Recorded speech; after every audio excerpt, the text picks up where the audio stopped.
Hi hello welcome to my channel. నేను మీ చేతనాని. నేనైతే ఇవాళ ఫిష్ ఫ్రై అయితే చేస్తున్నాను.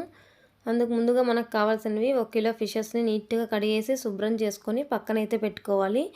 ఇలా ముందు వెనక కొద్దిగా కట్ అయితే చేసి పెట్టుకోవాలి.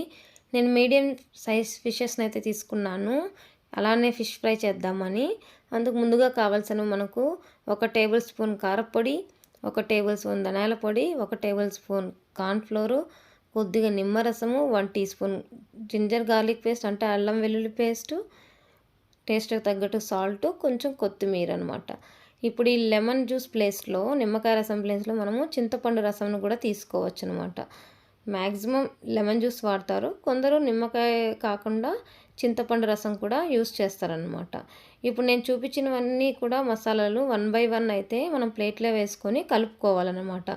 ఇది మనకు డ్రైగా అనిపించినప్పుడు మనం దీంట్లో వాటర్ని అయితే కొందరు యూస్ చేస్తారు. నేను వాటర్ని యూస్ చేయకన్నా కొద్దిగా ఆయిల్ని అయితే యూస్ చేస్తున్నాను. ఒక 2 టేబుల్ స్పూన్ ఆయిల్ని అయితే వేసేసి కలుపుకున్నాను అనమాట.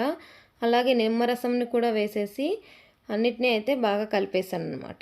నేను చూపించిన విధంగా కలుపుకోండి. కలుపుకున్న తర్వాత మనం ఏదైతే నీట్గా శుభ్రం చేసి కడిగి పెట్టుకున్న ఫిషెస్ని ఈ మసాలాలన్నీ కూడా ఆ ఫిషెస్కి అప్లై చేయాలన్నమాట.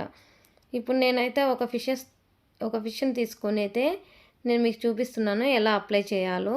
అదేవిధంగా అన్ని ఫిషెస్కి కూడా మీరు ఇలానే అప్లై చేసుకోవాలన్నమాట. ఇలా 2 వైపులా అప్లై చేసుకుంటే మనకు నిజంగా చాలా బాగా వస్తుందన్నమాట ఫ్రై అయ్యాక.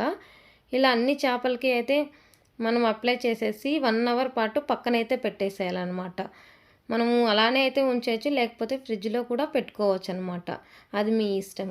ఇప్పుడు స్టవ్ ఆన్ చేసుకొని స్టవ్ పైన ప్యాన్ పెట్టి ప్యాన్లో అయితే 2 టేబుల్ స్పూన్ల ఆయిల్ని అయితే వేసాను. ఆయిల్ వేడయ్యాక నేను ఫిషెస్ని అయితే వేసేసి ఫ్రై చేస్తున్నాను.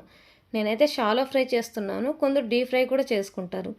నేను డీప్ ఫ్రై ఎలా చేయాలో కూడా నేను నెక్స్ట్ వీడియోలో మీకు అప్లోడ్ చేస్తాను. ఇప్పుడైతే మనము ఫిషెస్ని 2 వైపులా నీట్గా కాల్చుకున్నాము, అంటే ఫ్రై చేసుకున్నాము. ఈ ఫ్రై అయ్యాక మనం ఒక సర్వింగ్ ప్లేట్ తీసుకొని సర్వ్ చేసుకోవడమే. ఇదైతే నిజంగా చాలా టేస్టీగా చాలా బాగా వస్తుందన్నమాట. ముళ్ళులు ఉంటాయి, కాకపోతే పిల్లలు ఇష్టంగా తింటారు. నిజంగా చాలా టేస్టీగా వచ్చింది. మీకు నచ్చితే లైక్ చేయండి, కామెంట్ చేయండి, సబ్స్క్రైబ్ చేయండి. Thank you so much.